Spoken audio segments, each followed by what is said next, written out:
Hello friends, स्वागत है आपका अपने YouTube channel Bihar board study point प्रिंसर। जैसा कि आप लोग जानते हैं कि अभी हम लोग क्लास 10th का सब्जेक्ट ज्योग्राफी पढ़ रहे हैं, जिसको हिंदी में हम लोग भूगोल कहते हैं। अभी हम लोग इसका इकाई 1 का पार्ट 19 पढ़ने जा रहे हैं। अभी तक हम लोगों ने इस चैप्टर का पार्ट 1 से लेकर के पार्ट 18 तक कंप्लीट कर चुके हैं, जिसमें इसके क्वेश्चन आंसर ऑब्जेक्टिव सब्जेक्टिव के साथ आपको कराया गया है। तो यदि आपने उसको नहीं देखा है तो चैनल के एक बार डिस्क्रिप्शन बॉक्स में जाइए और वहाँ से ज्योग्राफी का प्लेलिस्ट का लिंक ओपन कीजिए। वहाँ पर आपको पार्ट 1 से लेकर के पार्ट 18 तक यानी 18 तक आपको लाइन बाय लाइन सारे वीडियोस मिल जाएंगे। उसे एक बार आप ज़रूर देखें तो ये चीज़ें आपको काफ़ी बेहतरीन तरीके से समझ में आएगी। साथ ही साथ इस चैप्टर का अगर आपको पीडीएफ चाहिए, जितने भी पीछे वीडियो अपलोड हुए हैं, तो आप डिस्क्रिप्शन बॉक्स में दिए गए लिंक टेलीग्राम का लिंक ज्वाइन ज़रूर कीजिए। मेरा व्हाट्सअप नंबर भी है, उस पर भी आप अपना पीडीएफ मांग सकते हैं, वहाँ पे भी आपको पीडीएफ अवेलेबल करा दिया जाएगा।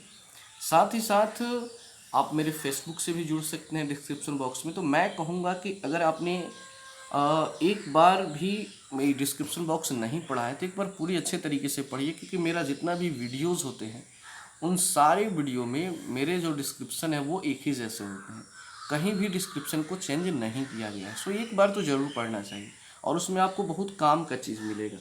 मेरा मतलब अगर 10th क्लास के आप बच्चे हैं, 9th के बच्चे हैं, 12th के बच्चे हैं ना, तो मुझे उम्मीद है कि आपको काफ़ी अच्छी चीज़ें वहाँ पे मिलने वाली हैं। तो चलिए आज इसका आगे वाला टॉपिक पढ़ते हैं। जैसा कि अभी हमारा चैप्टर चल रहा है भारत संसाधन एवं उपयोग, और उसके अंतर्गत खंड ख हम पढ़ रहे हैं जल संसाधन। जल संसाधन में आज का हमारा टॉपिक है जल संरक्षण एवं प्रबंधन की आवश्यकता। देखिए, जल संरक्षण का अर्थ क्या होगा कि जल की सुरक्षा करना, जल को बचाना, और प्रबंधन मतलब होता है उसका मैनेजमेंट, उसका व्यवस्था करना कि आखिर हम पानी का यूज कैसे करें, जहाँ पर पानी की कमी है वहाँ पर पानी की व्यवस्थाएं कैसे करें। इन सारी चीज़ों को प्रबंधन कहा जाता है। यानी कि सीधी सी बात में आप समझिए, मैनेजमेंट जो होता है ना, हर चीज़ को देखना, तो उसी के टॉपिक, उसी पर आधारित आज का हमारा ये टॉपिक है। तो चलिए इसको लाइन बाय लाइन एक्सप्लेन करते हैं। आपने अनुभव किया होगा कि जल संसाधन की सीमित आपूर्ति, तेजी से फैलते प्रदूषण एवं समय की मांग को देखते हुए जल संसाधनों का संरक्षण एवं प्रबंधन अपरिहार्य है। यहाँ पे आप देख सकते हैं, यहाँ पे एक पिक्चर लगा है और आपको साफ तौर पे अब क्लियर हो गया होगा कि इस पिक्चर में आपको क्या दिख रहा है। क्या इस पिक्चर में कोई अच्छी चीज़ दिख रही है आपको? तो बिल्कुल अच्छी चीज़ नहीं दिख रही है। यहाँ पे क्या दिखा जा रहा है कि ये जो नदी बह रही है, इस नदी में ये कचरा वाला पानी इसमें गिराया जा रहा है, जो किसी न किसी कारखाना या मिल या गंदा जगह से आ रहा है, और ये इस अच्छे पानी को भी क्या कर दे रहा है, दूषित कर रहा है, ये इसे बर्बाद कर रहा है। तो इसलिए यहाँ पे कहा जा रहा है कि तेजी से फैलते प्रदूषण एवं समय की मांग को देखते हुए अगर जल संसाधनों का संरक्षण और प्रबंधन नहीं किया गया, उसकी सुरक्षा नहीं की गई, इसकी व्यवस्था नहीं की गई, तो समझ लीजिए कि हमारा भविष्य इसी कचड़े के समान होगा। हम भी एक कचड़े की ढेर की तरह ख़त्म हो जाएंगे। जैसे आज क्या हो रहा है, एक कोरोना मात्र एक ऐसा वायरस आया है जो दुनिया, जो इतने अपने आप को ताकतवर, अपनी पावरफुल कहती है कि हम कुछ भी कर सकते हैं, एक वायरस को आज तक ख़त्म नहीं कर सकी, उसका दवा नहीं बना सकी, और एक वायरस कई लाख लोगों की जानें ले चुका है। तो शायद ये वायरस भी कहीं ना कहीं किसी न किसी प्रदूषण का ही परिणाम है। सो हमें ये हमेशा ये बात रखना है कि चाहे वो किसी भी प्रकार का प्रदूषण हो, ये नहीं है कि केवल जल प्रदूषण की हम बात कर रहे हैं, वो चाहे किसी भी प्रकार का कोई भी प्रदूषण हो, हमारा ये कर्तव्य बनता है कि हम उनको बचाएं, उनकी सुरक्षा करें, उनका प्रबंधन करें। उसी तरह यहाँ पे जल का संरक्षण और प्रबंधन अपरिहार्य है, मतलब बहुत ही ज़रूरत है, बहुत ही आवश्यक है। आगे है जिससे स्वस्थ जीवन, स्वस्थ जीवन मतलब जब इसका हम प्रबंधन करेंगे तो हमें क्या मिलेगा, स्वस्थ जीवन। देख रहे हैं ना, यहाँ पे एक लड़की है, ये क्या प्रदर्शित कर रही है कि माइंड इसका फ्रेश है, सुबह के टाइम एकदम उठी है और पूरा चिल हो रही है, मतलब पूरा मस्ती से शरीर को, पूरा बदन को तोड़ रही है। ये किसको इंडिकेट करता है? ये इंडिकेट करता है एक हेल्दी लाइफ का। और मान लीजिए कोई कुम्हलाया हुआ कोई व्यक्ति कोना में पड़ा हुआ है, मन मार के थोर होके बैठा हुआ है, तो वो क्या बताता है कि वो एक अस्वस्थ जीवन है। और ये लड़की क्या इंडिकेट कर रही है कि ये एक स्वस्थ जीवन। तो स्वस्थ जीवन कब हो सकता है? जब हम प्रदूषण पर कंट्रोल करेंगे, हम पानी को बचाएंगे। खाद्यान्न सुरक्षा, खाद्यान्न मतलब खाने वाला अन्न, खाद्य जोड़ अन्न, खाद्यान्न मतलब होता है खाद्य जोड़ अन्न, यानी खाने वाला जो अन्न है उसकी सुरक्षा करना भी हमारा कर्तव्य है। फिर है आजीविका। आजीविका मतलब कि वह रास्ता जिसके द्वारा हम पैसा कमाते हैं, हमारा परिवार चलता है, उसको आजीविका कहा जाता है। और उत्पादक अनुक्रियाओं को सुनिश्चित किया जा सके और वैश्विक परिवर्तनों के निम्नीकरण पर विराम लग सके। यानी कि जब हम इन संसाधनों का प्रदूषण रोक देंगे, उसको कंट्रोल कर देंगे, तो हमारे पास खाने का अन्न, कमाने का साधन, नए नई वस्तुओं की बनने की प्रक्रिया, ये कभी समाप्त होगी ही नहीं।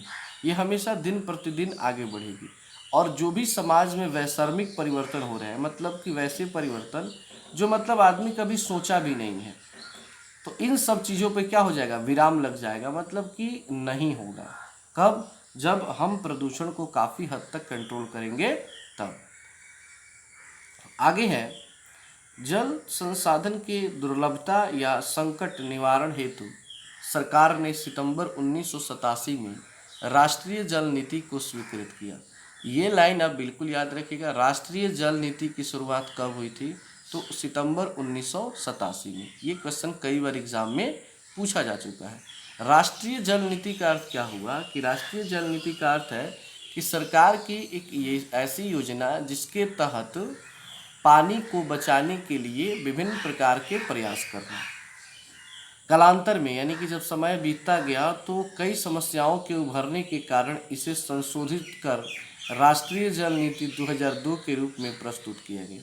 यानी कि जो राष्ट्रीय जल नीति सितंबर 1987 में आई थी, बाद में आगे चल करके और सारी समस्याओं को देखते हुए, जल की समस्याओं को देखते हुए सरकार ने 2002 में राष्ट्रीय जल नीति 2002 के रूप में प्रस्तुत किया। मतलब उसमें संशोधन करके, संशोधन मतलब क्या होता है? उसमें मतलब कुछ कुछ बदलाव करके, कुछ कुछ नए नियम लागू करके, कुछ पुराने नियम को हटा करके उसे प्रस्तुत किया गया। और उस समय हमारे देश के प्रधानमंत्री थे श्री अटल बिहारी वाजपेयी जी, जो बहुत ही अच्छे प्रधानमंत्री रहे हैं।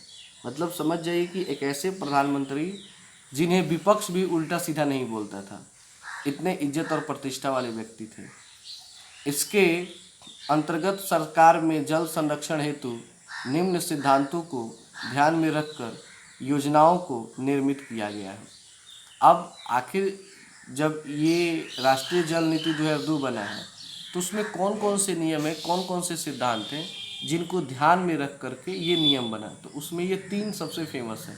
पहला है जल की उपलब्धता को बनाए रखना, यानी कि राष्ट्रीय जल नीति 2002 का सबसे बड़ा उद्देश्य है कि जो जल की उपलब्धता है वो बनी रहे। मतलब जो पानी अवेलेबल है इस पृथ्वी पर, इस इंडिया में, तो वो पानी कभी समाप्त न हो। इस चीज़ पर हमेशा ध्यान रखना कि हम कौन कौन सा प्रयास कर सकते हैं ताकि हम पानी को समाप्त न होने दें, उसे कंट्रोल करके हमेशा बनाए रखें। दूसरा है जल को प्रदूषित होने से बचाना, क्योंकि पानी है, अगर उसे गंदा करेंगे तो वो किसी काम का नहीं रह जाएगा। तो हमारा ये प्रयास हमेशा होना चाहिए कि जल प्रदूषित न हो, गंदा न हो। और तीसरा है प्रदूषित जल को स्वच्छ कर उसका पुनर्चक्रण। अगर मान लीजिए कि पानी गंदा भी हो गया, तो हमें कुछ ऐसे उपाय करने हैं कि जिसके द्वारा उस पानी को फिर से रिफाइन करके, शुद्ध करके, और फिर से उसे हम यूज कर सकते हैं। आपको पता है दिल्ली जैसे बड़े बड़े महानगरों में जहाँ पानी की काफ़ी किल्लत है, समस्या है, वहाँ पर लैट्रिन का पानी यूज किया जाता है, केवल पानी पीने के छोड़कर बाकी सभी कामों में। आपको अजीब लगता होगा, ये जो लैट्रिन का पानी जाता है ना, उसी पानी को फिर से सरकार क्या करती है, मशीनों के द्वारा उसको रिफाइन करके फिर से लोगों के घरों तक पहुंचा देती है पाइपलाइन के माध्यम से। और वहाँ पे उसी से लोग कपड़ा धोना, बर्तन धोना, स्नान करना, ये सारा काम करते हैं। बस एक पीने वाला पानी दूसरा आता है। तो प्रदूषित जल को स्वच्छ कर उसका पुनर्चक्रण करना है, जल को प्रदूषित होने से बचाना है, और ये ध्यान रखना है कि पानी की मात्रा पृथ्वी पर कभी कम ना हो। ये था राष्ट्रीय जल नीति 2002 का सिद्धांत कि इन सारे चीज़ों पे काम किया जाए। इन संदर्भ में अग्रांकित संरक्षण विधियां कारगर सिद्ध हो सकती हैं। अब इसको कारगर सिद्ध होने के लिए, इसको सही सिद्ध होने के लिए कुछ तरीके हैं जिनके बारे में बताए गए हैं कि अगर ये प्रक्रिया को हम लोग अपनाएं तो काफ़ी जल प्रदूषण को,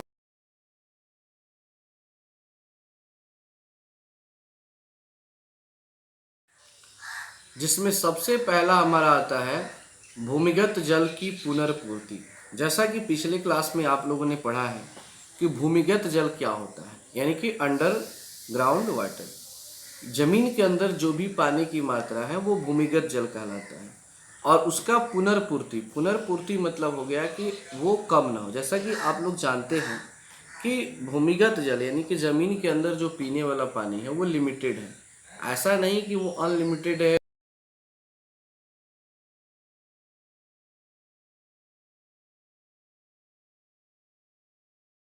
उसका पुनर्पूर्ति करना होगा, मतलब कहने का अर्थ है वो फिक्स है, वो कभी न कभी समाप्त होगा। तो हमें ये ध्यान रखना है कि हम कौन सा ऐसा तरीका अपनाएं, ऐसा क्या क्या कर सकते हैं ताकि भूमिगत जल जो है वो समाप्त ना हो।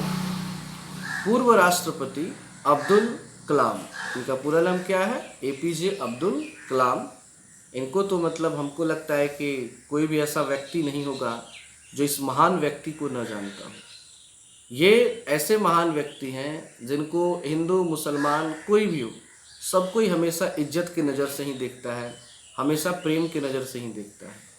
तो इन्होंने जल मिशन संदर्भ देकर भूमि जल पुनर्पूर्ति पर बल दिया था, यानी कि भूमिगत जल जो है उसको कैसे मतलब बनाए रखें, वो कभी समाप्त न हो, इस पर हमेशा इन्होंने प्रयास किया, जिसका नाम उन्होंने रखा था जल मिशन। वाटर मिशन इनका था कि नहीं, पानी कभी समाप्त ना हो। खास करके कौन सा पानी? तो वो भूमिगत जल जो जमीन के अंदर है। इसके लिए हमेशा उन्होंने काफ़ी प्रयास किया है, जिससे खेतों, गांवों, शहरों, उद्योगों को पर्याप्त जल मिल सके।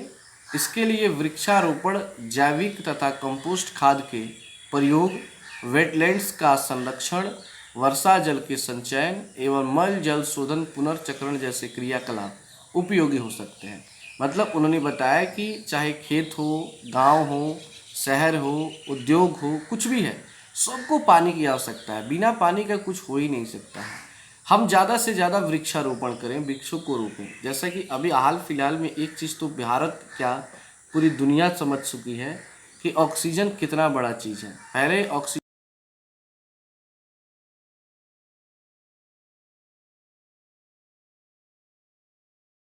हवा खरीदना चाहते हैं लेकिन हवा नहीं मिला, और हवा के अभाव में हम लोग मर गए।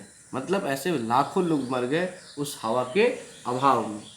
तो वृक्षारोपण, खेतों में जैविक तथा कंपोस्ट खाद का यूज किया जाए, वेटलैंड्स का संरक्षण, यानी कि वेटलैंड्स सीधे समझ सकते हैं ना, पोखरा समझते हैं, ये देखिए है पोखरा टाइप का देख रहे हैं ना, इसको वेटलैंड्स कहा जाता है।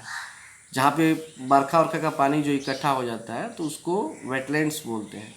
तो इसका सुरक्षा करना है। वर्षा जल के संचयन, यानी कि पानी, वर्षा का पानी जो है जहाँ पे संचित हो रहा है, जहाँ पे इकट्ठा हो रहा है, उसको ध्यान में रखना है।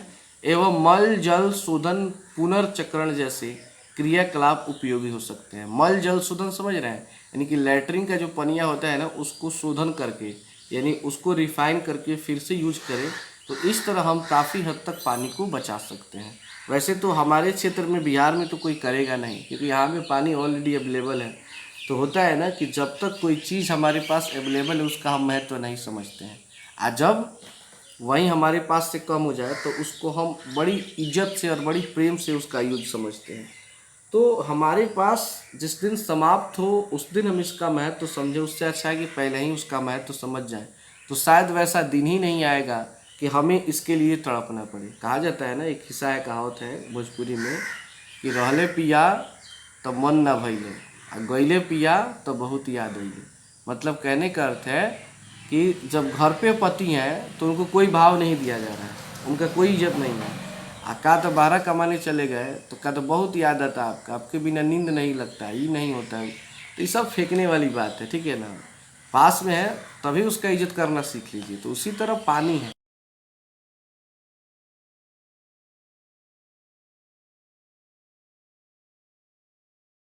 कभी उपलब्ध हो।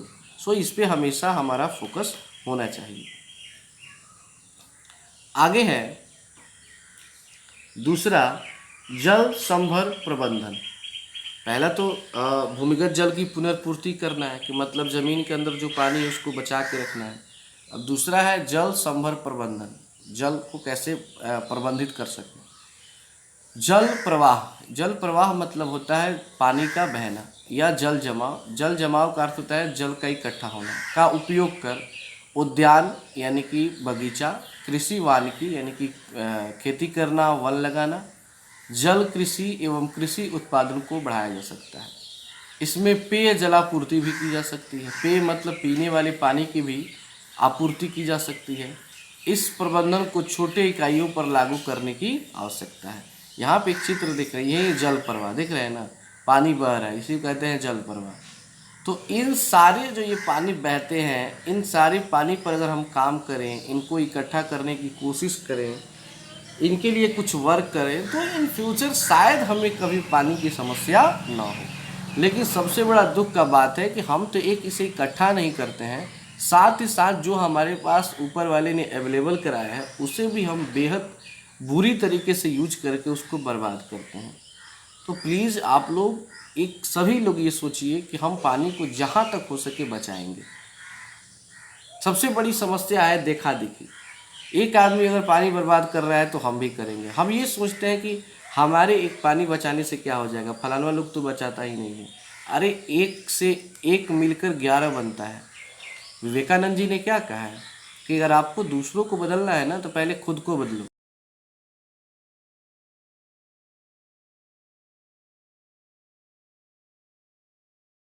शुरू होती है, एक साथ सब कोई बदलाव में नहीं आते हैं। और इसका लास्ट और तीसरा है तकनीकी विकास, यानी कि बहुत सारे टेक्निक का यूज करके हम लोग जल संरक्षण कर सकते हैं। तकनीकी विकास से तात्पर्य है ऐसे उपक्रम जिसमें जल का कम से कम उपयोग कर अधिक से अधिक लाभ लिया जा सके। मतलब कहने का अर्थ है कि हम खेती करते हैं तो खेती में हम कोशिश करें कि ऐसे ऐसे टेक्निक का प्रयोग करें जिसका प्रयोग करके जहाँ पे पानी ज़्यादा लगने वाला है वहाँ पे पानी कम यूज करके और हम अपना काम भी कर लें और पानी की सुरक्षा भी कर लें। जैसे ही खेत में पटौनी होता है तो कितना लोग होते हैं मशीन को चालू कर देते हैं और छोड़ देते हैं, पानी ऑटोमेटिक अपने आप बढ़ते जाता है। जहाँ पे ऊंचा जगह होता है वहाँ पे पानी लगना शुरू होता है, काफ़ी ज़्यादा वो पानी खींच लेता है, ठीक है ना। तो वैसे खेती करने से पानी काफ़ी बर्बाद होता है। तो हमें खेती की प्रक्रिया में कुछ ऐसे तरीके अपनाने चाहिए जिससे हमारा खेती भी हो जाए और पानी का बचाव भी हो जाए। जैसे कि यहाँ पे लिखा है ड्रिप सिंचाई। ड्रिप सिंचाई का अर्थ दिख रही है, ये देखिए यहाँ पे नाला फाड़ करके, नाला जो फाड़ करके गांव में मरचा उर्चा की खेती देखे होंगे, गोभी वोभी की खेती होता है, इसको ड्रिप सिंचाई बोलते हैं। अब मान लीजिए कि यहाँ पे नाला फाड़ दिया गया और यहाँ पे मकई रोप दिया गया है। अब यहाँ पे हम पानी दे देंगे तो यहाँ पे पानी डालेंगे तो पूरा पानी ढूंढते ढूंढते ढूंढते ढूंढते पूरा नली भर जाएगा। तनी देर में नलिया भर जाएगा, इसको भी पानी मिल जाएगा, तुरंत इन सबको पानी मिल जाएगा। अब क्या कर रहे हैं, इस तरह मान लीजिए कि आप नाली नहीं फाड़े, डायरेक्ट पानी पड़ रहा है तो यहाँ भी पानी गिराइएगा, यहाँ भी गिराइएगा, यहाँ भी गिराइएगा, ये पूरा पानी से आप भर दीजिएगा। तो इसमें क्या होगा, पानी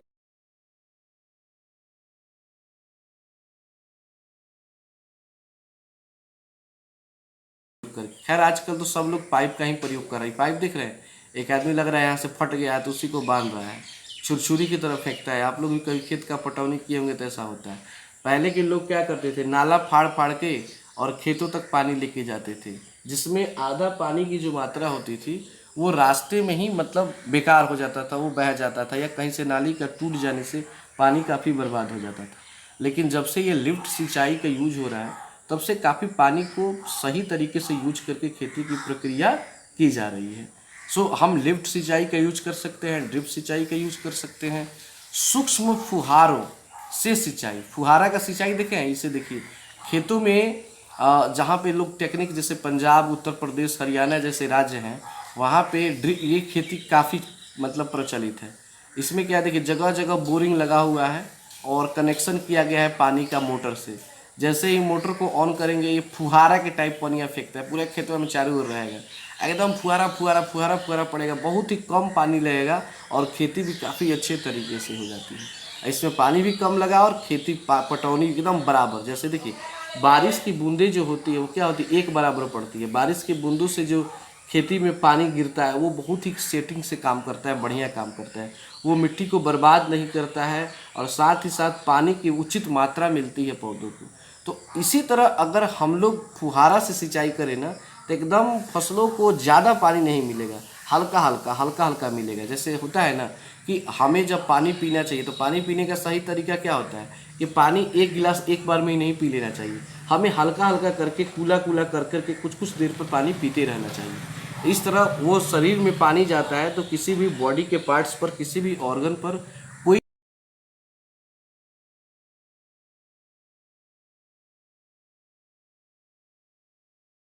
ऑर्गन पे चोट करता है और वो हमें काफ़ी हानि पहुंचा सकता है। हमें वो भी तेज़ी से नहीं पीना चाहिए। उसी तरह खेत की जो पटौनी होती है, सिंचाई होती है, उसमें भी हमें ये ध्यान रखना है कि हम फुहारा सेटिंग का अगर यूज कर लें तो काफ़ी हद तक हम पानी को बचा सकेंगे, खेतों की पोषक तत्व बर्बाद नहीं होंगे, साथ ही साथ हमारी फसल भी अच्छी होगी। उसके बाद है सीढ़ीनुमा खेती इत्यादि। ये है सीढ़ीनुमा खेती, खास करके ये किया जाता है खेती उन जगहों पे जो पहाड़ी इलाका है। देखिए, ऊपर से यहाँ पे पानी आप गिरा दीजिए तो यहाँ पानी गिराएंगे तो लगातार गिरते चला जाएगा। तो एक जगह पानी गिरिए, फटाफट फटाफट फटाफट चारों तरफ पानी फैल जाएगा, तो तुरंत क्या हो जाएगा, पानी कम लगेगा और आपका चारों ओर पटौनी भी हो जाएगा। तो ये सारी प्रक्रिया है जिसके द्वारा आप पानी को काफ़ी हद तक बचा सकते हैं और अपने भविष्य को सुरक्षित कर सकते हैं। चाहे हम हो, आप हो, तो हम सभी मिलकर ये प्रण करें कि जहाँ तक हो सकता है हम लोग पानी को बचाएंगे और पानी को अपने फ्यूचर में कभी बर्बाद होने नहीं देंगे। तो आज के लिए इतना ही। अगले क्लास में यानी पार्ट 20 में इसका अगला टॉपिक पढ़ेंगे। तो फिर मिलते हैं एक नए टॉपिक के साथ। तब तक के लिए धन्यवाद। अगर वीडियो आपको अच्छा लगा है तो लाइक कीजिए, अच्छा नहीं लगा है तो डिसलाइक का बटन दबाइए और अपना सुझाव दीजिए कि आखिर कहाँ से कमी रह गई है, क्योंकि आपका एक कमेंट्स हमारे लिए बहुत बड़ा होता है। आप लोग कमेंट जरूर करें। Thanks for watching this video.